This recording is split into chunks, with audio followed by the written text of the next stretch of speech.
اور مشکات کو میں نے ڈکلیئر کیا ہے مشکات از دی انسائکلوپیڈیا آف حدیث. اہل سنت کی مین سٹریم کی جتنی کتابیں ہیں، صحیح بخاری، صحیح مسلم، جامعہ ترمذی، سنن ابی داؤد، سنن نسائی، ابن ماجہ، الموطا امام مالک، مسند احمد، المستدرک للحاکم، اسی طریقے سے سنن البیہقی، سنن کبری البیہقی اور باقی کتابیں، آلموسٹ 13 کتابوں کے یہ سمجھ لیں نوٹس ہیں. شیخ زبیر لیزئی رحمہ اللہ تعالی کی تحکیم اور تخریج کے ساتھ ہماری ویب سائٹ اہل سنت پاک.com پہ 3 فائلز 18 MB کی موجود ہیں. جسے شوق ہے وہ ڈاؤن لوڈ کرے. اس کے میں نمبرز بتاؤں گا اور اسی کے فٹ نوٹ پہ آپ کو جو پرائمری کتابیں ہیں بخاری اور مسلم ان کے نمبرز بھی مل جائیں گے، اور بخاری اور مسلم کے علاوہ جو احادیث ہیں ان کے نمبرز اور ان کے اوپر حکم بھی لگا ہوا آپ کو انشاءاللہ تعالی اس میں مل جائے گا. اور اس کے تعارف پہ میں نے الگ سے ایک ڈیٹیل لیکچر بھی ریکارڈ کروایا ہے، وہ ضرور دیکھیں. مسئلہ نمبر 111B مشکات المصابیح کا مکمل تعارف. تو یہ 10 احادیث، اس میں سے پہلی حدیث صحیح بخاری اور صحیح مسلم کی متفق علیہ حدیث ہے، اور مشکات میں اس کا نمبر ہے 1223 اور یہ بڑی مشہور حدیث ہے، جس سے آپ کو یہ بات پتا چلے گی کہ چاہے شب قدر ہو یا کوئی اور رات ہو، اس میں جو فضائل و برکات ہیں وہ کسی نہ کسی درجے میں روزانہ رات کے اندر آخری تہائی پہر کے اندر موجود. اور یہ بڑی مشہور حدیث ہے. آپ صلی اللہ علیہ وآلہ وسلم نے فرمایا ہر رات، یعنی 355 دن قمری اعتبار سے اور 365 دن سولر ایئرز کے اعتبار سے، ہر رات جب آخری تہائی رات باقی رہ جاتی ہے، یعنی رات کی ڈیوریشن ہے غروب آفتاب سے لے کر فجر کا وقت شروع ہونے تک، اس کو کہتے ہیں رات. اگر یہ سپوز 9 گھنٹے کی رات ہے تو اس کو 3 پہ ڈیوائیڈ کر لیں تو آخری جو 3 گھنٹے ہوں گے، ہر رات تمہارا رب آسمان دنیا پر نزول فرماتا ہے جیسا کہ اس کی شان کے لائق ہے، اور پوچھتا ہے کوئی ہے جو مجھ سے دعا کرے کہ میں اس کی دعا قبول کروں، کوئی ہے جو مجھ سے مانگے کہ میں اسے عطا کروں، کوئی ہے جو مجھ سے مغفرت طلب کرے کہ میں اسے بخشش عطا فرما دوں. اور یہ سلسلہ جاری رہتا ہے حتیٰ کہ طلوع فجر ہو جائے، یعنی آخری تہائی رات کا جو حصہ ہے ختم سحری تک، فجر کا وقت شروع ہونے تک اللہ تعالیٰ کی طرف سے یہ ندا آتی رہتی. اب یہ جو اللہ تعالیٰ کا نزول ہے اپنی شان کے لائق، یہ متشابہات میں سے ہے، اور اس میں دونوں ایکسٹریمز ہیں. ایک طرف جو ہے وہ جامعہ ہے جو بالکل باطل تعویلات کرتے ہیں ان کی، اور دوسری طرف جو ہے وہ مجسمہ ہے جو اللہ تعالیٰ کے لیے بالکل فزیکل جس طریقے سے مثالیں دی جاتی ہیں وہ مثالیں بیان کرتے ہیں. یہ دونوں اہل سنت کی مین سٹریم سے ہٹے ہوئے ہیں، اور انہی کی باقیات کسی نہ کسی فارم میں آج جو ہے وہ آپ سمجھ لیں حنفیوں اور بعض سلفی علماء کے اندر موجود ہے کہ بعض اوقات وہ اس طریقے سے ان صفات کو بیان کرتے ہیں سلفی کہ وہ مجسمہ والا عقیدہ محسوس ہونا شروع ہو جاتا ہے. اسی طریقے سے حنفی اس طریقے سے بیان کرتے ہیں گویا کہ جہمیہ والا عقیدہ لگنا شروع ہو جاتا ہے، جبکہ اس کے درمیان ہے حق راستہ. اور اس پہ جس کو شوق ہو تو یوٹیوب پہ آپ رومن میں جا کر لکھیں اللہ کہاں ہے، یا انگلش میں بھی لکھ دیں ویئر از اللہ، تو سب سے ٹاپ پہ انشاءاللہ میرا کلپ کھل جائے گا، جو میرا خیال ہارڈلی 11-12 منٹ کا کلپ ہے. اسی طریقے سے استواء علی العرش کے حوالے سے بھی میرا کلپ ہے 10-12 منٹ کا، وہ بھی آپ کو مل جائے گا. آج اس کی ڈیٹیل میں جانے کی ضرورت نہیں ہے. دوسری حدیث پرٹیکولرلی بالخصوص شعبان المعظم کی فضیلت سے ریلیٹڈ ہے، اور یہ بڑی مشہور حدیث ہے اور بڑی کریٹیکل حدیث ہے. میں اس کا نمبر بھی بتا دیتا ہوں. سنن نسائی میں ہے 2359 انٹرنیشنل نمبر کے مطابق، اور دور حاضر میں 2 بڑے محدثین شیخ زبیر لیزئی رحمہ اللہ تعالی المتوفى 1435 ہجری اور شیخ ناصر الدین البانی رحمہ اللہ تعالی المتوفى 1999 عیسوی، ان دونوں نے اس کی تحکیم کی ہے صحت کے ساتھ. اور مشکات میں آپ کو یہ حدیث تو نہیں ملے گی، لیکن شیخ زبیر صاحب نے جو شعبان المعظم پہ ضعیف روایت تھی اس کے فٹ نوٹ پہ لکھ دیا کہ یہ شعب الایمان امام بیہقی کی کتاب کی روایت تو ضعیف ہے، لیکن یہ روایت صحیح ہے جو یہ میں بیان کرنے جا رہا ہوں. 1305 نمبر 1305 مشکات میں جو حدیث ہے اس کے فٹ نوٹ پہ یہ حدیث شیخ زبیر صاحب نے سنن نسائی کی لکھ دی ہے. اسامہ ابن زید رضی اللہ تعالیٰ عنہ کہتے ہیں کہ میں نے نبی صلی اللہ علیہ وسلم سے پوچھا، اے اللہ کے محبوب صلی اللہ علیہ وآلہ وسلم، کیا وجہ ہے کہ میں آپ کو رمضان المبارک کے بعد کسی اور مہینے میں اتنے روزے رکھتا ہوا نہیں دیکھتا جتنے روزے آپ شعبان المعظم کے مہینے میں رکھتے ہیں۔ تو آپ صلی اللہ علیہ وسلم نے فرمایا کہ یہ جو مہینہ ہے جو رجب اور رمضان کے درمیان ہے یعنی شعبان، یہ ایسا مہینہ ہے کہ اکثر لوگ اس کی فضیلت سے غافل ہیں۔ یہ بڑی امپورٹنٹ بات ہے، اکثر لوگ اس کی فضیلت سے نا واقف ہیں اور غافل ہیں، غافل کے الفاظ ہیں، جبکہ یہ ایسا مہینہ ہے کہ جس میں اعمال اللہ کے حضور پیش کیے جاتے ہیں، اور میں اس لیے کثرت سے روزے رکھتا ہوں، اور بخاری مسلم کی حدیث میں آتا ہے کہ بعض اوقات آپ نے شعبان کا پورا مہینہ ہی روزے رکھے ہیں، میں اس لیے کثرت سے روزے رکھتا ہوں کہ میری یہ خواہش ہے کہ جب اللہ تعالیٰ کے حضور شعبان کے مہینے میں میرا نامہ اعمال پیش ہو تو میں روزے کی حالت میں میرا نامہ اعمال پیش ہو۔ اچھا، نامہ اعمال جو ہے بخاری مسلم کی ایک حدیث میں آتا ہے کہ روزانہ بھی پیش ہوتے ہیں، عصر اور فجر کے وقت فرشتے جو ہیں وہ بدلتے ہیں۔ اسی طریقے سے اسی کانٹیکسٹ میں ایک حدیث ہے صحیح مسلم میں اور جامعہ ترمذی میں موجود ہے اور مشکات میں ہے 2056 کہ آپ صلی اللہ علیہ وآلہ وسلم ہر پیر اور جمعرات کا روزہ رکھتے تھے۔ پوچھا گیا کیوں رکھتے ہیں، تو فرمایا ہر پیر اور ہر جمعرات کو نامہ اعمال اللہ کے حضور پیش ہوتے ہیں، میری خواہش ہے کہ میں روزے کی حالت میں میرا نامہ اعمال اٹھایا جائے۔ یعنی ہفتہ وار بھی پیشی ہوتی ہے پیر اور جمعرات کو، روزانہ جو ہے عصر اور فجر کے وقت، اور ہفتے میں پھر وہ کمبائنڈ فارم میں، جس طرح ہمارا بھی ہوتا ہے کہ ایک سال کا بجٹ آتا ہے، پھر مہینوں پہ ڈیوائیڈ ہوا ہوتا ہے، پھر منی بجٹس ہوتے ہیں، تو اللہ تعالیٰ کا بھی جو سال کا پورا سیشن ہے وہ شب قدر ہے جو رمضان کے آخری عشرے کی طاق راتوں میں ہے، اور جو ہفتہ وار ہے وہ اس اعتبار سے پیر اور جمعرات اور روزانہ فجر اور عصر کے وقت، اور سال میں ایک مہینہ اللہ تعالیٰ نے مخصوص کیا ہے، ایک تو ایک رات ہے نا، ایک مہینہ بھی مخصوص ہے، وہ شعبان المعظم کا مہینہ ہے اس حدیث۔ اچھا، اسی کانٹیکسٹ میں ایک اور حدیث بھی ہے جو صحیح مسلم میں ہے اور مشکات میں اس کا نمبر ہے 2045 کہ آپ صلی اللہ علیہ وسلم سے جب پیر کے روزے کے بارے میں پوچھا گیا تو آپ نے فرمایا فیہ ولدت وفیہ انزل علیہ، کہ میں پیر کا روزہ اس لیے رکھتا ہوں کہ اس دن میں پیدا ہوا اور اسی دن مجھ پر پہلی دفعہ وہی نازل ہوئی، یعنی اللہ تعالیٰ نے آپ کو مبعوث فرمایا ہے۔ نبی پیدائشی طور پہ نبی ہوتا ہے لیکن مبعوث اس وقت ہوتا ہے جب اللہ تعالیٰ کی طرف سے حکم اس کی طرف آتا ہے۔ تیسری حدیث بھی بخاری اور مسلم دونوں میں موجود ہے، مشکات میں ہے 2036۔ اما عائشہ رضی اللہ تعالیٰ عنہ کہتی ہیں کہ میں نے رمضان مبارک کے علاوہ آپ صلی اللہ علیہ وآلہ وسلم کو کسی بھی اور مہینے میں اتنے روزے رکھتے ہوئے نہیں دیکھا جتنا کہ شعبان کے مہینے میں روزے کثرت کے ساتھ رکھتے ہوئے دیکھا ہے۔ چوتھی حدیث صحیح مسلم سے، مشکات میں ہے 2036، اس میں اما عائشہ کے الفاظ ہیں کہ آپ صلی اللہ علیہ وسلم شعبان کا پورا مہینہ ہی روزہ رکھا کرتے تھے۔ اب یہ دونوں طرف تطبیق آپٹیمل سولوشن یہ ہوگا کہ اکثر آپ کا عمل یہ تھا کہ آپ صلی اللہ علیہ وسلم پورا مہینہ ہی روزہ رکھا کرتے تھے شعبان کا، بسا اوقات بیچ میں سے چھوڑ بھی دیتے تھے، اور یہ دونوں یعنی آپ صلی اللہ علیہ وسلم سے اعمال ثابت ہیں۔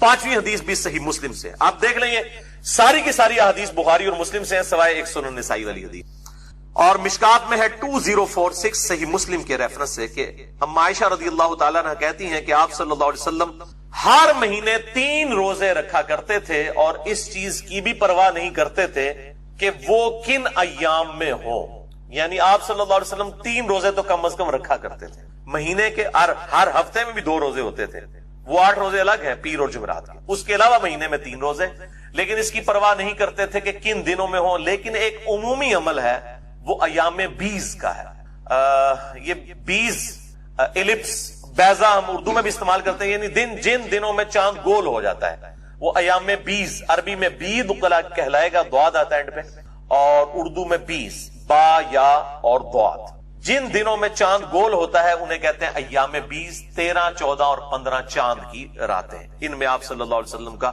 عمومی عمل تھا۔ ویسے اگر یہ نہ بھی رکھیں تو باقی دنوں میں ضرور 3 روزے مہینے کے پورا کیا کرتے تھے، اور اس حوالے سے وہ چھٹی حدیث ہے صحیح بخاری اور صحیح مسلم دونوں میں موجود، مشکات میں ہے 2054 کہ آپ صلی اللہ علیہ وسلم نے فرمایا کہ ہر ماہ میں 3 روزے رکھ لینے والا گویا اس طرح ہے کہ وہ ہمیشہ ہی روزہ رکھتا ہے، یعنی ہمیشہ اگر کوئی شخص روزہ رکھے تو اگر مہینے میں 3 روزے رکھ لے تو اللہ تعالیٰ اس کو گویا اس طرح کا ثواب عطا فرمائے گا کہ وہ ہمیشہ روزہ رکھنے والے کے مترادف ہے۔ اور اسی حدیث میں الفاظ موجود ہیں کہ آپ صلی اللہ علیہ وسلم نے روزانہ روزہ رکھنے سے منع فرمایا، اور فرمایا اگر کسی نے بہت روزے رکھنے ہیں تو داؤدی روزے رکھے، یعنی ایک دن روزہ رکھے اور ایک دن چھوڑ دے۔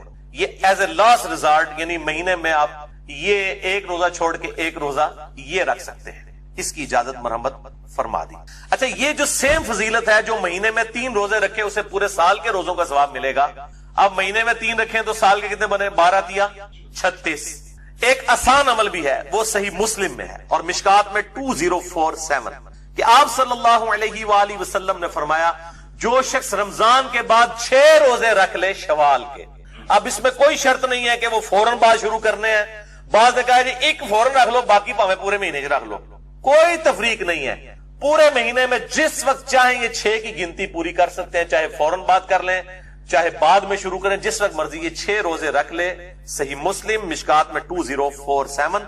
تو گویا اس طرح ہے کہ وہ پورا سال ہمیشہ ہی روزہ رکھنے والے کے مترادف ہے۔ تو یہ اللہ تعالیٰ کی طرف سے آسانی ہے کہ آپ 36 روزے رکھ کے بھی اور 6 روزے رکھ کے بھی، جیسے صحیح مسلم میں حدیث ہے کہ سیدہ جویریہ رضی اللہ تعالی عنہا آپ صلی اللہ علیہ وسلم فجر کے بعد کہیں گئے تو دیکھا مصلی پہ بیٹھی ہوئی ہیں، کافی دیر بعد آپ واپس آئے، سورج کافی بلند تھا، وہ اس وقت تک مصلی پہ بیٹھی عبادت کر رہی تھی، تو آپ نے فرمایا کہ تم صبح سے بیٹھی ابھی تک عبادت کر رہی ہو؟ انہوں نے کہا ہاں جی۔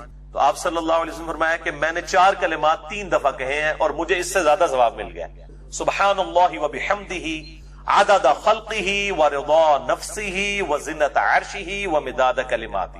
یہ 4 کلمات سبحان اللہ وبحمدہ کے ساتھ 3 دفعہ کہہ لیے اور کہا تم سے زیادہ ثواب مجھے مل گیا۔ وہی اللہ کی رحمت ہے۔ اسی طریقے سے شوال کے 6 روزے سے بھی پورے سال کے روزوں کا ثواب مل جائے گا، مہینے کے 3 روزے رکھنے سے بھی پورے سال کے روزے۔ تو آپ چوپڑیاں نالے 2 کرو، جس کو زیادہ شوق ہے وہ 3 روزے بھی رکھے، شوال کے 6 روزے بھی رکھے۔ باقی میرا اپنا پرسنل جو ہے ایکسپیرینس اور تجربہ یہ کہتا ہے کہ اگر رمضان کے فوراً ساتھ ہی 6 رکھ لیے جائیں تو وہ آسان ہوتے ہیں رکھنے، کیونکہ ایک روٹین بنی ہوئی ہوتی ہے۔ جب آپ روٹین توڑتے ہیں پھر ذرا مشکل ہو جاتا ہے، جائز تو ہے اور اس میں کوئی قدغن بھی نہیں ہے، لیکن اس وقت فوراً ساتھ رکھ لینا آسانی ہوتا ہے۔ 7ویں حدیث بھی بخاری اور مسلم دونوں میں ہے، مشکات میں 1262۔ سیدنا ابو ہریرہ کہتے ہیں رضی اللہ تعالیٰ عنہ کہ نبی صلی اللہ علیہ وسلم نے مجھے 3 کاموں کی نصیحت کی۔ نمبر 1 مہینے میں 3 روزے رکھنا، وہی ایام 20 والے۔ نمبر 2 روزانہ اشراق یا چاشت یا دوحہ یا اوابین، یہ چاروں ایک ہی نماز کے نام ہے۔ میرا مسئلہ نمبر آپ 30 دیکھ لیں، میں نے اس میں بتایا چاشت کی کم از کم 2 رکعتیں پڑھ لینا، اور تیسرا سونے سے پہلے وتر پڑھ لینا۔ ویسے تو افضل ہے آخری پہر میں، لیکن جو شخص مطلب اہتمام نہ کر سکتا ہو تو سونے سے پہلے ضرور پڑھ لے۔ آپ صلی اللہ علیہ وسلم سے ہر طرح ثابت ہے، سونے سے پہلے بھی اور رات کو اٹھ کے بھی۔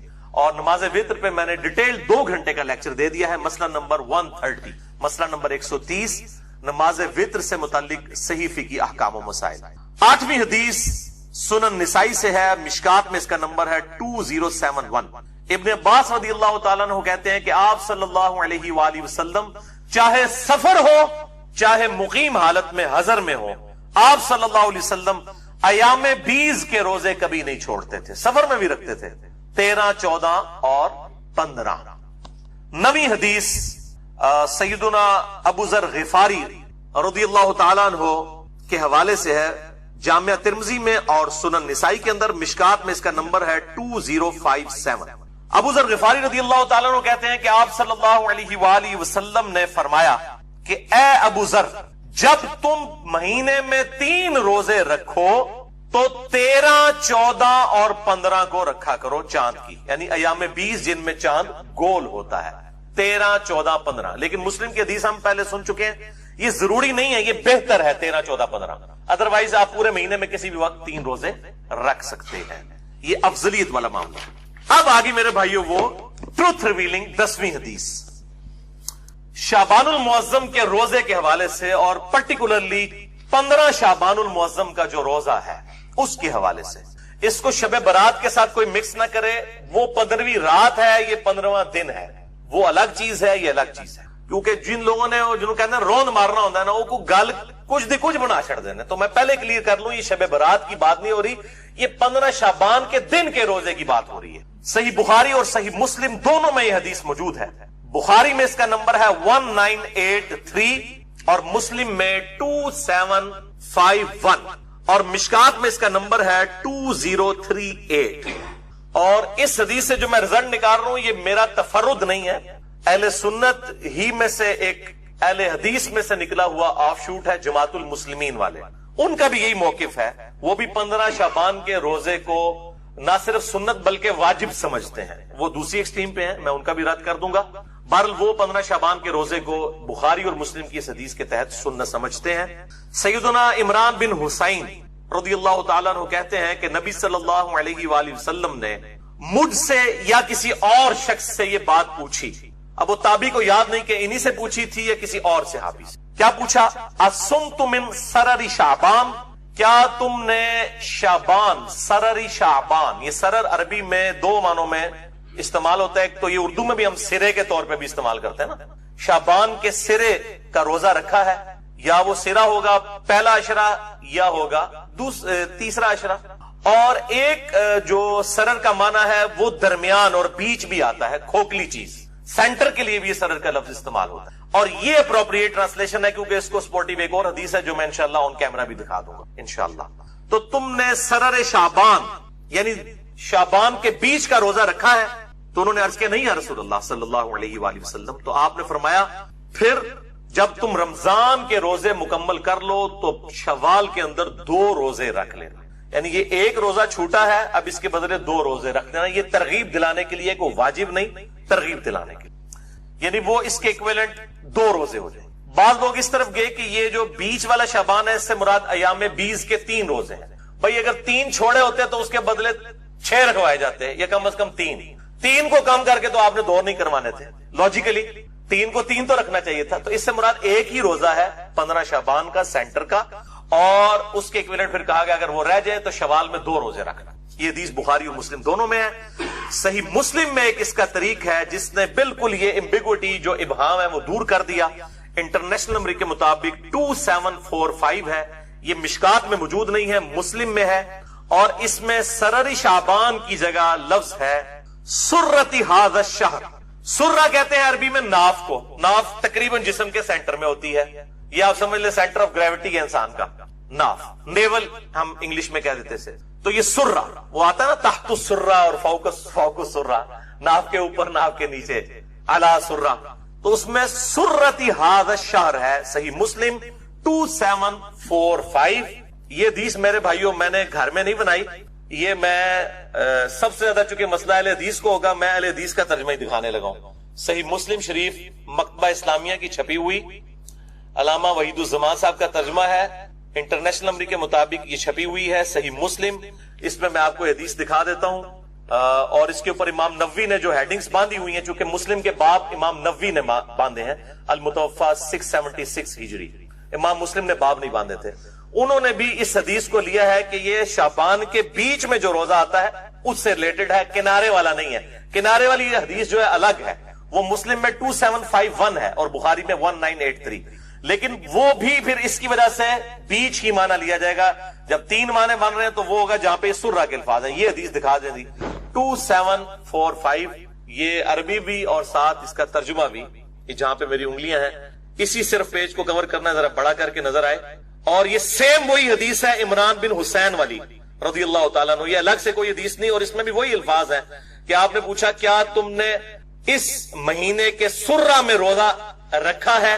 روزے بھی کہہ سکتے ہیں، روزہ بھی، دونوں طرف جاتا ہے، لیکن روزہ والا معاملہ درست ہے کیونکہ اس کے بدلے پھر کہا گیا کہ 2 روزے رکھنے ہیں اگلے طریق کے اندر جو 2751 ہے. تو انہوں نے کہا نہیں، تو آپ صلی اللہ علیہ وآلہ وسلم نے فرمایا کہ پھر شوال میں 2 روزے رکھنا. اس میں تو یہ والے الفاظ نہیں ہیں سرر والے، لیکن اس میں سرہ والے ہیں. لیکن اس میں یہ موجود ہے جب تم افطار کرو تو 2 روزے رکھنا، یعنی جب رمضان کی افطاریاں گزر جائیں تو شوال میں 2 روزے. تو یہ سرہ کے الفاظ ہیں، ناف کے سینٹر کے، اور یہ بالکل صحیح معنی بنتا ہے. اور اب سرر کا معنی شعبان کا آخری کنارہ تو ویسے نہیں لیا جا سکتا کیونکہ شعبان کے اینڈ پہ آپ صلی اللہ علیہ وآلہ وسلم نے مخصوص کر کے روزہ رکھنے سے منع فرمایا، کیونکہ پھر رمضان کا پروٹوکول ڈسٹرب ہو جائے گا. جیسا کہ صحیح مسلم میں آتا ہے کہ فرض نماز جہاں پہ پڑھی ہے وہاں پہ آپ سنتیں نہ پڑھیں بلکہ بکھر کے پڑھیں. تاکہ وہ پروٹوکول ڈسٹرب نہ ہو. اسی طریقے سے رمضان کے پروٹوکول کو ڈسٹربنس سے بچانے کے لیے کہا گیا شعبان کے آخری عشرے میں جو 2-3 دن ہیں ان کے اندر آپ نے روزہ نہیں رکھنا. اور ایک اور حدیث ہے جو اس کو سپورٹیو ہے جامعہ ترمذی اور سنن ابن ماجہ میں اور مشکات میں 1974 کہ آپ صلی اللہ علیہ وآلہ وسلم نے فرمایا جب شعبان کا نصف ہو جائے تو پھر اس کے بعد روزے مت رکھو. اس سے بھی یہ بات پتہ چل گئی کہ وہ سرر شعبان سے مراد صرف نصف ہی لیا جا سکتا ہے, آخری عشرہ نہیں لیا جا سکتا. البتہ ایک ایکسیپشن ہے جو صحیح بخاری اور صحیح مسلم میں ہے, مشکات میں 1973, وہ پچھلی تھی مشکات میں 1974, یہ 1973 کہ آپ صلی اللہ علیہ وآلہ وسلم نے فرمایا تم میں جو رمضان پائے وہ رمضان سے پہلے 1 یا 2 دن جو ہے ان میں شعبان کا روزہ نہ رکھے, ہاں مگر یہ کہ جو شروع سے رکھتا چلا آ رہا ہو, یعنی جو پورا شعبان روزے رکھ رہا ہے اس کو اجازت ہے کہ وہ شعبان کے آخری دنوں میں بھی روزے رکھ سکتا ہے, لیکن کوئی مخصوص کر کے آخری 2 دنوں کے روزے نہیں رکھے گا. اس حوالے سے یہ بات بالکل کلیئر ہو گئی. تو اب اس میں فائنل کنکلوژن یہ ہوا کہ ایام 20 کے کانٹیکسٹ میں 3 روزے شعبان کے اندر تو سنت ہے, 13, 14 اور 15, اور اس میں بھی جو پرٹیکولرلی 15 شعبان کا روزہ ہے جو سرہ ہے, سینٹر ہے اس کا, جو صحیح مسلم میں ہم نے حدیث پڑھ لی 2745, اس کے تحت وہ روزہ رکھا جائے گا. اور جماعت المسلمین والوں کی وجہ سے مجھے یہ چیز پہلی دفعہ ایکسپلور ہوئی, پھر میں نے خود بھی تحقیق کی, اور پھر جو حدیثیں ان کے علم میں بھی نہیں تھی وہ بھی میں نے ڈھونڈ لی. یہ سرہ کے الفاظ والی حدیث ان کے علم میں نہیں تھی, وہ سرر والی صرف لے کے آتے تھے. ہم نے اس میں ویلیو ایڈیشن کی ہے, سرہ والی حدیث بھی ڈھونڈ دی ہے الحمدللہ. تو لیکن وہ کہتے ہیں یہ واجب ہے, واجب نہیں ہے. واجب تو 10 محرم کا روزہ نہیں ہے جو فرض تھا. بخاری اور مسلم میں حدیث ہے کہ 10 محرم کا روزہ رمضان کی فرضیت سے پہلے ہر مسلمان پہ فرض تھا. جب رمضان کے روزے فرض ہوئے تو آپ صلی اللہ علیہ وآلہ وسلم نے حکم عام دیا کہ اب جس کی مرضی 10 محرم کا روزہ رکھے, جس کی مرضی نہ رکھے, اور وہ بھی پھر بعد میں کہا گیا 9 اور 10 2 ملا کے رکھنے ہیں, وہ الگ سے ایک ٹاپک ہے. تو جب 10 محرم کا روزہ جو رمضان سے پہلے فرض تھا اس کی فرضیت ختم ہو گئی رمضان کی وجہ سے, تو یہ 15 شعبان کا روزہ کیسے واجب یا فرض ہو سکتا ہے؟ پر سنت ہے, اور اس کی ترغیب دلائیں. اس کے اوپر مٹی ڈالی ہوئی تھی لوگوں نے, اور وہ فوراً فکر پڑ جاتی تھی نہیں جی وہ 15 شعبان کے روزے کی بات کریں گے تو لوگ شب برات منانا شروع کر دیں گے. یہ تو اسی طریقے سے صحیح مسلم میں حدیث ہے قبروں پہ جاؤ تاکہ آخرت کی یاد آئے. تو کوئی کہنے جی یہ مسلم کی یہ حدیث نہ بیان کریں, لوگ قبروں پہ جائیں گے تو قبروں سے مانگنا شروع کر دیں گے.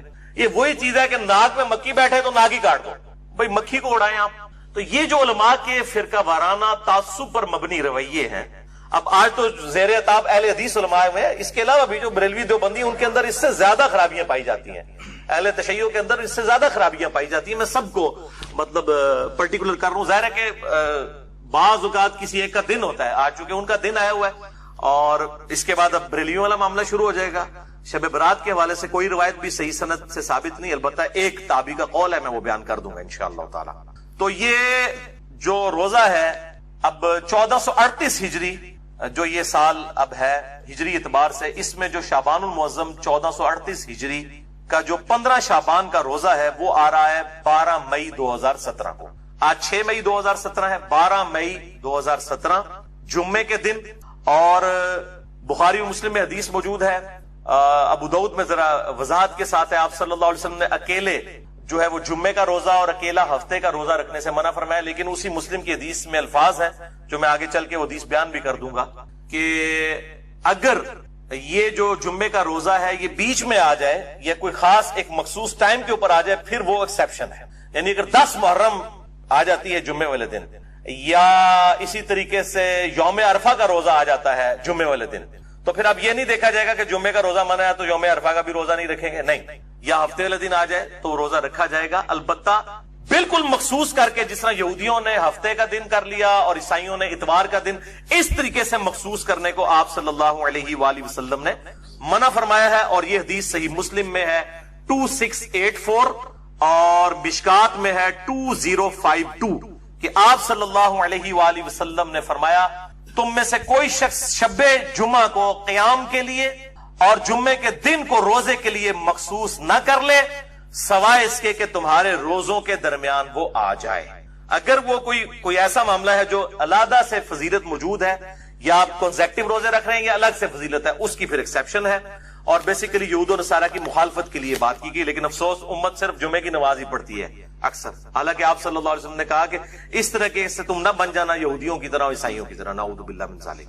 تو 15 شعبان 1438 ہجری بمطابق 12 مئی 2017 اسلام آباد میں ختم سحری جو ہے وہ 3:30 ہے، اور آپ جہلم کا نکالنا ہے تو آپ 3 منٹ مائنس کر لیں، اور اسلام آباد میں افطار جو ہے وہ پورے 7 بجے ہے۔ یہ دارالاسلام کا جو کیلنڈر ہے، جو پرو مسلم سافٹ ویئر سے بھی آپ میچ کر لیں تو آپ کو یہی ٹائم ملے گا۔ 12 مئی 2017 کو 15 شعبان المعظم کا جو روزہ ہے رکھنا ہے انشاءاللہ تعالی، اور اس کی ترغیب بھی دلائیں، اور 13، 14، 15 3 رکھ لیں تو زیادہ بہتر ہے۔ بل 15 کا جو روزہ ہے وہ 12 مئی 2017 کو اسلام آباد میں 3:30 تو یہاں ہوگا 3:27 ختم سحری، اور افطار جو ہے وہ 7 بجے، اور یہاں پہ آپ 6:57 بن جائے گا جہلم میں۔ تو میں پھر کلیئر کر دوں کہ یہ 15 شعبان کے روزے کی بات کر رہا ہوں، شب برات کے روزے کی بات نہیں میں کر رہا۔ یہ دو الگ چیزیں ہیں، ان کو بالکل مکس نہ کریں۔ باقی پھر بھی کسی نے روند مارنا ہے تو اس کا تو کوئی علاج نہیں ہے، ہم صرف بات کھول کر بیان کر سکتے ہیں۔ اس کے بعد اگر کوئی بیچ میں سے ایسی چیزیں نکالنا شروع کر دے تو اس کا پھر کوئی علاج نہیں ہے، وہ پھر پبلک خود فیصلہ کر لیتی ہے کہ یہ کون سی بات صحیح ہو رہی ہے اور کون سی غلط۔ اب میرے بھائیوں 5 ضعیف الاسناد احادیث شب برات کے حوالے سے، اور ایک صحیح سند کے ساتھ جو قول ہے ایک تابعی کا، میں وہ بیان کروں گا، لیکن اس کی ڈیٹیل میں جانے سے پہلے آپ ایک دفعہ درود پڑھ لیجیے۔ اللہم صلی علی محمد وعلی آل محمد کما صلیت علی ابراہیم وعلی آل ابراہیم انک حمید مجید۔ اللہم بارک علی محمد وعلی آل محمد کما بارکت علی ابراہیم وعلی آل ابراہیم انک حمید مجید۔ 15 شعبان کی رات، جسے عرف عام میں شب برات کہا جاتا ہے، چھٹکارے کی رات، حالانکہ یہ چھٹکارے کی رات دراصل حقیقت میں جو قرآن کی روح سے چھٹکارے کی رات ہے اور تقدیر کے فیصلوں کی رات ہے، وہ رمضان کے آخری عشرے کی تاک راتوں میں سے ایک رات ہے۔ میں انشاءاللہ اس پہ احادیث بھی بیان کر دوں گا۔ بہرحال یہ 5 احادیث پبلک میں مشہور ہیں، 5 کی 5 ضعیف ہیں۔ سن لیجئے، پہلی حدیث جامعہ ترمذی اور سنن ابن ماجہ سے ہے، مشکات میں ہے 1299، بڑی مشہور حدیث ہے۔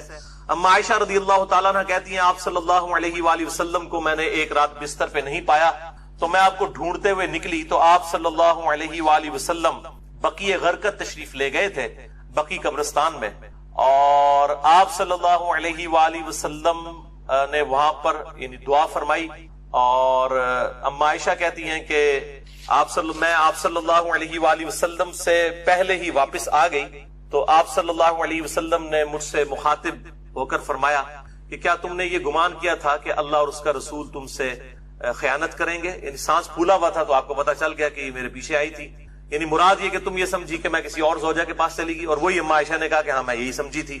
تو آپ نے فرمایا یہ بے شک نصف شعبان کی رات ہے، یعنی 15ویں رات ہے شعبان کی، 14 اور 15 کی درمیانی رات۔ اس رات اللہ تعالیٰ آسمان دنیا پر نزول فرماتا ہے جیسا کہ اس کی شان کے لائق ہے، اور بنی کلب کی بکریوں کے بالوں سے بھی زیادہ لوگوں کی مغفرت کر دیتا ہے، لیکن یہ روایت ہے ضعیف۔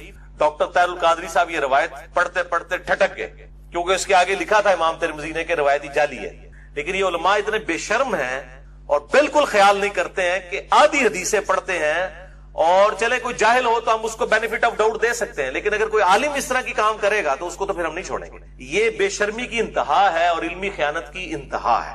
پھٹک گئے۔ آگے کے الفاظ ہیں، امام ترمذی کہتے ہیں کہ یہ روایت منقطع ہے، سب سے شدید جرح ہے کہ راویوں کی ملاقات ہی نہیں ہے آپس میں، اور وہ کہتے ہیں اس میں جو تبع تابعی ہے یحییٰ بن کثیر، اس کی ملاقات تابعی عروہ سے ثابت نہیں جو سیدہ عائشہ کے بھانجے تھے، اور جو تبع تابعی ہے حجاج، اس کی ملاقات یحییٰ بن کثیر سے سما ثابت نہیں ہے۔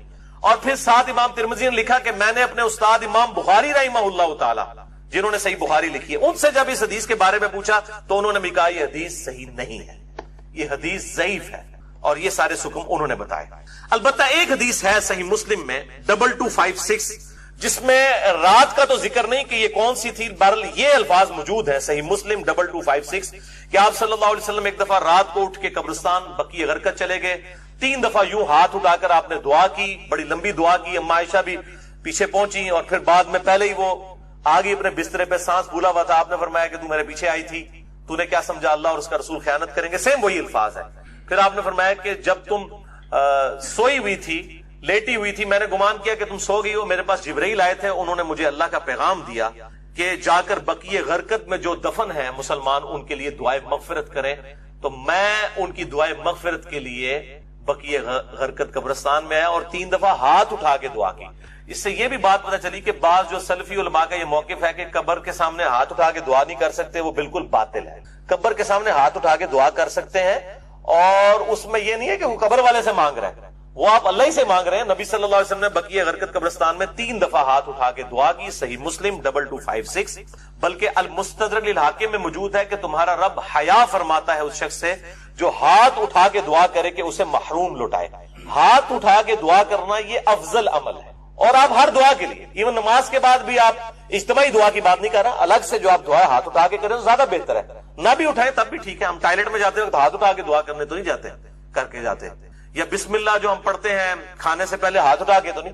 دونوں طریقے سے بہتر ہے کہ آپ ہاتھ اٹھا کے کریں، اس سے بغیر بھی بالکل ثابت ہے. دیکھ لیں میں ساتھ کتنے چھوٹے چھوٹے مسائل بتا دیتا ہوں. اور یہی جو مسلم کی حدیث ہے 2256، اسی میں وہ دعا ہے السلام علیکم اہل الدیار من المؤمنین والمسلمین وانا انشاء اللہ بکم للاحقون نسأل اللہ لنا ولکم العافیہ.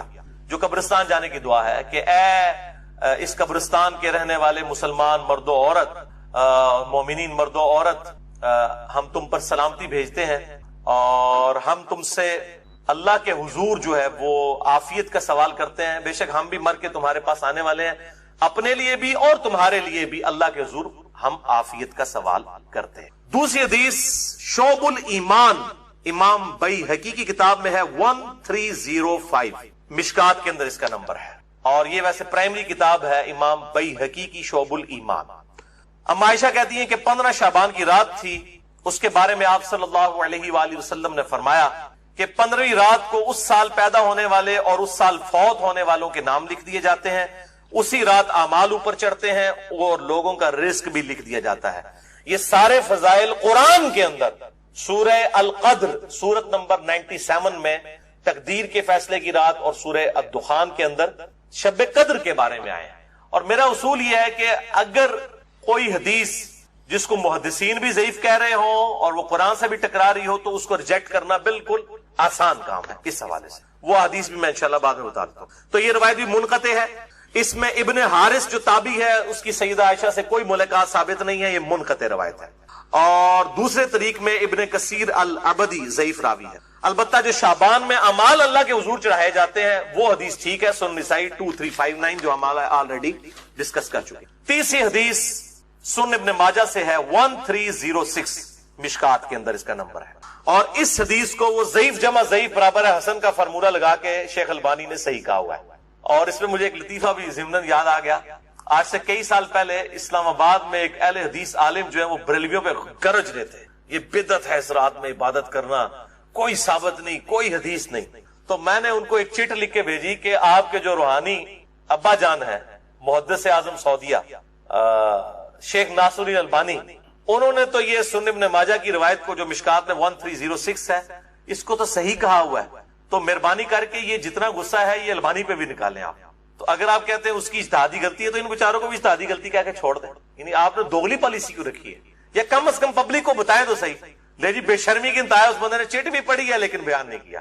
اپنے بابے سب کو ہی پیارے ہیں، ہمارا بابا ہمیں پیارا تو وہی صاحب ہے، بابے سب کو پیارے ہیں. یہ بابوں کا فتنہ بڑا خطرناک ہے چاہے وہ کسی بھی شکل میں نکل آئے. تو یہ مجھے ضمناً بات یاد آ گئی اسی حدیث کے حوالے سے. ابو موسیٰ اشعری رضی اللہ تعالیٰ عنہ کہتے ہیں کہ نبی صلی اللہ علیہ وسلم نے فرمایا بے شک اللہ تعالیٰ شعبان کی 15ویں رات اپنے بندوں پر خصوصی توجہ فرماتا ہے اور تمام مخلوق کو بخش دیتا ہے سوائے نمبر 1 مشرک کے اور نمبر 2 کینہ رکھنے والے کے.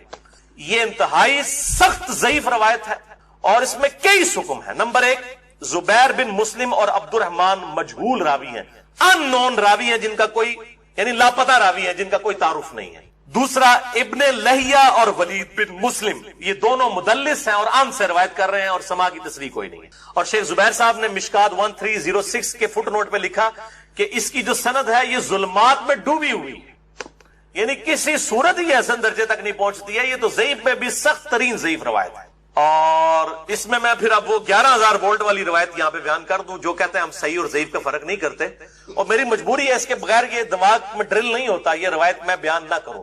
مشکات میں ہے 4902 مسند احمد اور امام بخاری کی الادب المفرد کے حوالے سے. امام بخاری کی بھی ساری حدیثیں صحیح نہیں ہیں، صرف صحیح بخاری کی روایتیں صحیح ہیں، الادب المفرد میں یہ ضعیف روایت ہے.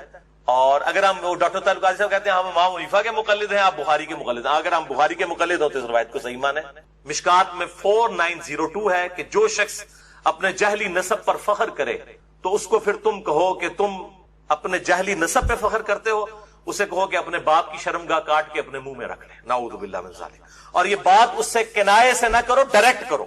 اتنی بےہودہ بات آپ صلی اللہ علیہ وسلم کبھی کہہ سکتے ہیں؟ وَإِنَّكَ لَعَلَىٰ خُلُقٍ عَظِيمٍ، اخلاق کے بلند ترین درجے پہ فائز. اور بخاری اور مسلم کی حدیث کہ آپ صلی اللہ علیہ وآلہ وسلم میں کماری لڑکیوں سے زیادہ شرم و حیا تھی، وہ اس قسم کی بات کر سکتے تھے؟ اس میں بھی یہی حکم ہے. اس میں حسن بصری مدلس ہے اور ان سے روایت کر رہے ہیں، اور صحیح مسلم کے مقدمے میں موجود ہے کہ مدلس کی ان والی روایت سما کی تصریح کے بغیر ضعیف ہوگی. مسئلہ نمبر 36 میرا سن لیں، ضعیف الاسناد اور من گھڑت احادیث کے فتنے کا تحقیقی جائزہ، جسے شوق ہو تو یہ میں نے الزامی جواب پھکی کے طور پہ یہ اینٹی وانم دیا تھا، یہ والی روایت. چوتھی حدیث مسند احمد سے ہے، مشکات میں ہے 1307، عبداللہ ابن عمر بن عاص، سیم الفاظ ہیں وہی کہ 15ویں رات کو سب کی مغفرت ہو جاتی ہے، لیکن اس میں الفاظ ہیں سوائے خودکشی کرنے والے کے اور کینہ رکھنے والے کے. لیکن اس میں ابن لہیہ جو ہے وہ مدلس، اس میں تو نہیں ہے، ویسے وہ مدلس راوی ہیں، لیکن اس میں ان کی روایت اختلاط کے بعد کی ہے، یعنی جب ان کا حافظہ بگڑ گیا تھا. یہ امام حاکم نے المستدرک الحاکم میں کئی روایتوں کو بخاری مسلم کی شرط پہ صحیح کہا ہے، اور بات بھی صحیح ہے کہ بخاری اور مسلم کے راویوں سے وہ حدیثیں ہیں، لیکن ان میں کئی راوی ایسے ہیں، کئی صحابہ بھی ایسے ہیں کہ وفات سے پہلے وہ اپنی حدیثوں کو مکس کر جاتے تھے، حافظہ کمزور پڑ گیا. تو اگر راوی ثقہ ہو، بعد میں اس کا حافظہ بگڑ جائے، تو اس کے حافظہ بگڑنے سے پہلی والی روایتیں جو ہوں گی وہ صحیح ہوں گی، بعد والی ضعیف ہوں گی. یہ بعد والی ہے کیوں؟ جو راوی ان سے یہ روایت بیان کر رہا ہے اس کی ملاقات ان کا حافظہ بگڑنے کے بعد ہوئی ہے، وہ پہلے کا راوی نہیں ہے. اسی وجہ سے امام حاکم کی کئی روایتیں جن کو وہ بخاری اور مسلم کی شرط پہ صحیح کہتے ہیں وہ ضعیف ہو جاتی ہیں. یہ میں آپ کو ٹیکنیکل پوائنٹ بتا رہا ہوں. وہ حضرت آدم کو پسند فرماتا ہے، یعنی اللہ بھی تو آڈ ہے نا، ایک ہے نا، تو اللہ کو وطر پسند ہے، تو ایک رکعت وہ سب کے سب کو وطر بنا دے گی. یعنی وہ ساری کی ساری نماز جو ہے وہ ایون میں جب آپ ایک رکعت ایڈ کریں گے وہ خود بخود آڈ بن جائے گی، کیونکہ عشاء کے 4 فرض ہیں، اس کے بعد 2 سنتیں ہیں. عشاء سے پہلے 2 سنتیں بھی پڑھ سکتے ہیں، 4 بھی پڑھ سکتے ہیں، 6 بھی، جتنے مرضی پڑھیں، پہلے والی تو کوئی قید نہیں. وہ ساری نماز رہتی تو ایون ہی ہے، وہ وطر ہی اس کو پوری نماز کو طاق کرتا ہے، آڈ کر دے، وطر کر دے. اب یہ جو حدیث ہے کہ اپنی رات کی آخری نماز کو وطر بناؤ، اس کے 2 مطلب ہو سکتے. ایک تو ڈائریکٹ مطلب ہے کہ وطر آخر میں ادا کرو، اور اس کو سپورٹنگ وہ حدیث بھی ہو جاتی ہے کہ 2 جمع 2 جمع 2 اینڈ پہ 1 پڑھ لو. لیکن اس میں الفاظ ہے کہ جب صبح کا اندیشہ ہو جائے، یعنی یہ بالکل آخری پیر میں، تو ظاہر جب آپ آخری پیر میں اٹھے ہوئے ہیں اور آپ نے رات کو وطر نہیں پڑھا ہوا تو وطر تو اینڈ بھی پڑھنا چاہیے، بالکل ٹھیک ہے. دوسرا معنی اس کا یہ ہو سکتا ہے کہ اپنی رات کی نماز کو وطر بناؤ، یعنی الٹیمیٹلی تمہاری نماز رات کی طاق ہی ہونی چاہیے at the end of the day یا at the end of the night. یہ جو دوسرے والا مطلب ہے نا، یہی صحیح مطلب. پہلے والے مطلب کو احادیث سپورٹ نہیں کرتے. اگرچہ الموطا امام مالک میں عبداللہ بن عمر رضی اللہ تعالیٰ عنہما کے بارے میں آتا ہے کہ اگر وہ رات کو عشاء کی نماز کے ساتھ وطر پڑھ لیتے تھے نا، اور پھر وہ رات کو اٹھتے تو وہ ایک دفعہ اور وطر پڑھتے تاکہ رات کو کی نماز کو ایون کر دیں.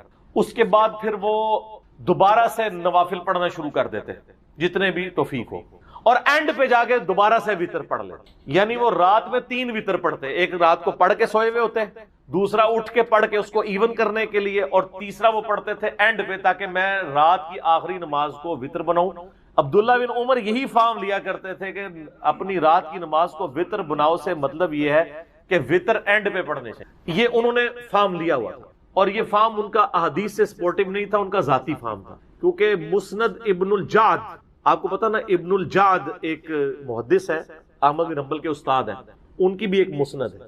اس میں یہی جب روایت آتی ہے نا الموطا امام مالک والی، تو اس میں عبداللہ بن عمر خود کلیئر فرماتے ہیں کہ یہ جو میں اجتہاد کرتا ہوں نا کہ میں رات کو 3 دفعہ وطر پڑھ لیتا ہوں، پہلے وطر پڑھے پھر اس کو ایون کیا، وطر پڑھ کے پھر اینڈ میں وطر، یہ میری ذاتی رائے ہے. میں نے نبی علیہ السلام یا خلفائے راشدین کو ایسا کرتے ہوئے نہیں دیکھا. تو جب کسی کی ذاتی رائے ہے نا تو وہ پھر خطا بھی کھا سکتا. اگرچہ وہ جو حدیثیں ہیں کہ نماز آخری وطر بناؤ، اس کے راوی عبداللہ بن عمر ہیں، اوورآل رول یہی ہے کہ جو راوی حدیث ہے وہ اپنی حدیث کے فہم کو جانتا ہے. لیکن یہاں راوی حدیث خود کہہ رہا ہے کہ یہ فہم میں جو بنا رہا ہوں نا نبی علیہ السلام سے نہیں میں نے سیکھا، میرا ذاتی ہے. تو سر غلطی ہو جاتی ہے، اور اس مسئلے میں ان کو ہوگی غلطی. اس کی وجہ یہ ہے کہ ابو داؤد کے اندر اور جامعہ ترمذی کے اندر ایک حدیث موجود ہے کہ نبی صلی اللہ علیہ وآلہ وسلم نے فرمایا ایک رات میں 2 دفعہ وطر ادا نہیں کیے جا سکتے. تو عبداللہ بن عمر تو 3 بار پڑھتے تھے، ہو سکتا ہے ان کے علم میں یہ حدیث نہ ہو.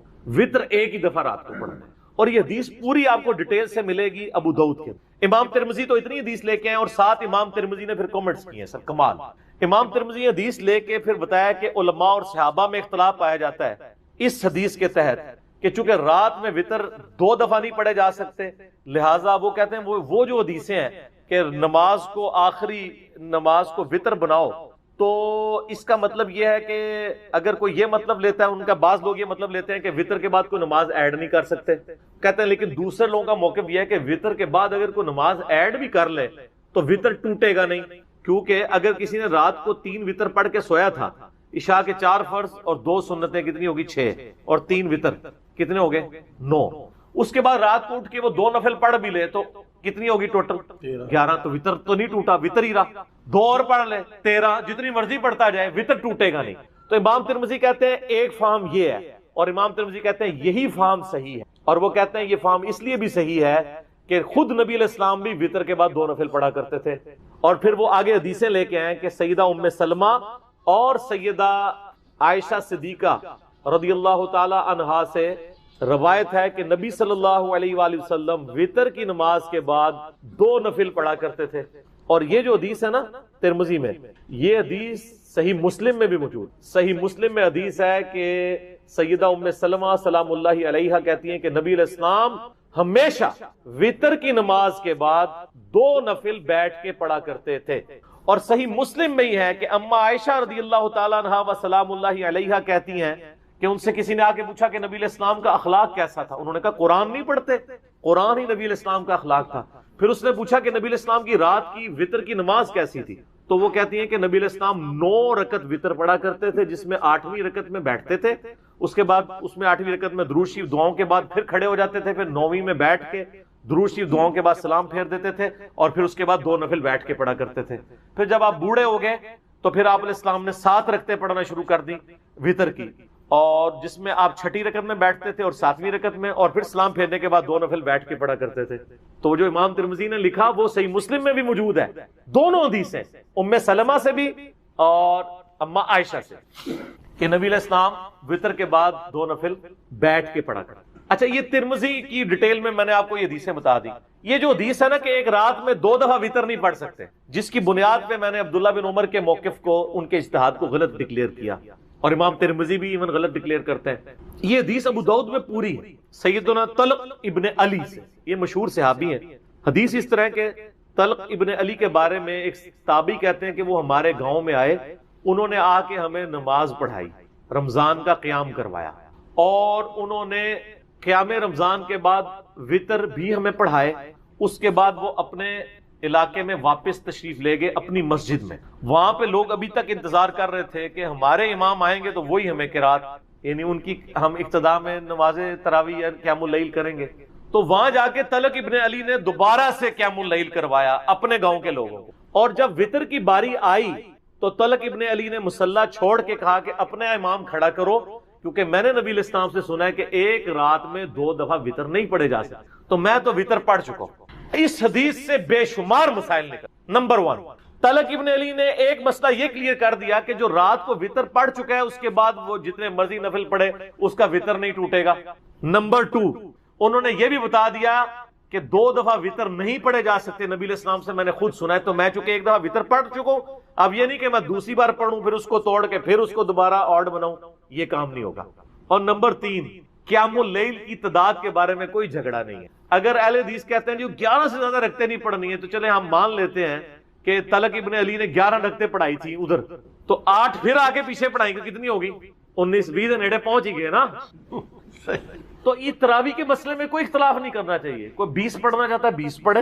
اور یہ جو جھگڑا بنایا نا کہ جی وہ نبی علیہ السلام سے 11، ہم کہتے ہیں عمومی عمل 11 ہی ہے، لیکن اگر کوئی 11 سے زیادہ پڑھ لیتا ہے نا تو صحابہ کرام اس کے جواز کے قائل ہیں. اسی لیے آپ کو یعنی تابعین میں 40 رکعت تک، امام مالک تو 40 رکعت کے قائل ہیں، تبع تابعین ہیں، اور وہ قائل ہیں عطا بن ابن ابی رباح سے، وہ 20 رکعت پڑھا کرتے تھے. اس طرح کئی اور تابعین ہیں جو 40 رکعت بھی پڑھا کرتے تھے. یہ نفلی عبادت ہے، اس میں کوئی جھگڑا نہیں. اور پھر وہ کہتے ہیں نہیں، والے حدیث کہتے ہیں نہیں جی جماعت کے ساتھ آپ 11 رکعت پڑھیں، بغیر جماعت کے پڑھ لیں. تو یہاں تو طلق ابن علی نے دو جگہ جماعت کروائی ہے اور پیچھے نہیں پڑھی، خود پڑھائی ہے. تو یہ حدیث والا موقف بھی اس مسئلے میں کمزور ہو گیا. اور حنفیوں کا بھی اگر مان لیں، وہ کہتے ہیں 20 ہی ہیں، تو 20 پہلے پڑھا کے آئے تھے، 20 اور پڑھا دی، 40 ہو گئی. تو تہاڈا بھی موقف غلط ہو گیا. ٹھیک ہے نا؟ کیوں؟ کیونکہ نہ میں وہابی، نہ میں بابی، میں ہوں مسلم علمی کتاب. اب آ جائیں کہ نبی علیہ السلام کی جو روٹین میں نے بتایا، مسلم شریف میں حدیث ہے ام سلمہ سے اور سیدہ عائشہ سے کہ نبی علیہ السلام کانا کے الفاظ ہیں، یعنی آپ علیہ السلام کی یہ روٹین میں تھا کہ آپ صلی اللہ علیہ وآلہ وسلم نماز وتر کے بعد 2 نفل بیٹھ کے پڑھا کرتے تھے. ان وتروں کے بعد 2 نوافل کی فضیلت کیا ہے؟ اور نبی علیہ السلام تو بیٹھ کے پڑھتے تھے، لیکن ہمیں کھڑے ہو کے پڑھنی چاہیے. یہ پوری ڈیٹیل انشاءاللہ میں یہ اذان عصر کے وقفے کے بعد انشاءاللہ تعالی ڈسکس کروں گا انشاءاللہ. وقفے سے پہلے میں نے عرض کیا تھا کہ آپ صلی اللہ علیہ وآلہ وسلم یہ 2 نوافل بیٹھ کے پڑھا کرتے تھے. صحیح مسلم میں 2 روایتیں ہیں، سیدہ ام سلمہ سے بھی اور سیدہ عائشہ سے. اور امام نسائی رحمۃ اللہ علیہ نے بھی سنن نسائی کے اندر یہ حدیثیں لی ہیں اور اس کے اوپر باب باندھا ہے انہوں نے کہ نماز وتر اور فجر کے درمیان نوافل پڑھنے کا جواز. انہوں نے فارم بھی لکھ دیا ہے، وہ کہتے ہیں سلف کا فارم. تو انہوں نے یہ فارم ثابت کی، جواز کیا سنت، انہی احادیث کو انہوں نے دلیل بنایا. اب بیٹھ والا مسئلہ کہ کھڑے ہو کے پڑھنا ہے یا بیٹھ کے. دیکھیں صحیح بخاری میں حدیث ہے، نبی علیہ السلام نے فرمایا جو شخص کھڑے ہو کے نماز پڑھتا ہے نا، اس کے مقابلے میں جو بیٹھ کے پڑھتا ہے اس کو آدھا ثواب ملتا ہے، اور جو لیٹ کے پڑھتا ہے اس کو بیٹھنے سے بھی آدھا ملتا ہے. مجبوری کی وجہ سے بعض اوقات کرنا پڑ جاتا ہے، لیکن اگر مجبوری نہ ہو، جو کھڑے ہو کے نماز پڑھ سکتا ہے اسے کھڑے ہو کر ہی پڑھنی چاہیے. رہا نبی علیہ السلام کا معاملہ، یہ صوفیاء نے زیادہ ہنگامہ کھڑا کیا. آپ نے دیکھا ہے کہ جو صوفیاء کے ماننے والے ہیں وہ ضد کرتے ہیں کہ وہ وتر کے بعد 2 نفل بیٹھ کے پڑھتے ہیں، کہتے ہیں سنت ہے، لیکن حکم جو ہے وہ سنت پہ فوقیت رکھتا ہے. صحیح مسلم میں حدیث ہے، عبداللہ بن عمر بن عاص کہتے ہیں کہ میں نے نبی علیہ السلام کو دیکھا کہ آپ بیٹھ کے نفل پڑھ رہے ہیں، تو میں آپ کے قریب گیا، آپ کے ماتھے پہ ہاتھ رکھا. میں نے یہ سنت بھی ہے کسی کی طبیعت چیک کرنے کے لیے.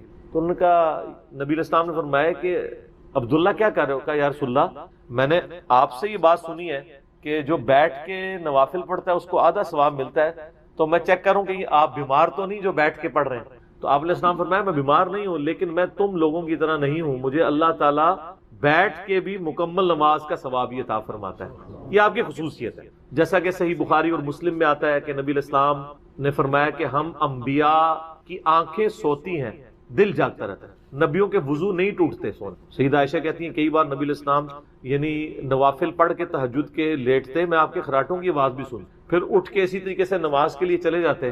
تو میں کہتی یا رسول اللہ وضو تو فرمایا کہ ہمارے دل جاگتے رہتے ہیں، آنکھیں سوتی ہیں. تو وضو کے ٹوٹنے نہ ٹوٹنے کا احساس انبیاء کو نیند میں بھی ہو جاتا ہے، ان کی غفلت ویسی نہیں ہوتی جس طرح کی ہماری ہوتی.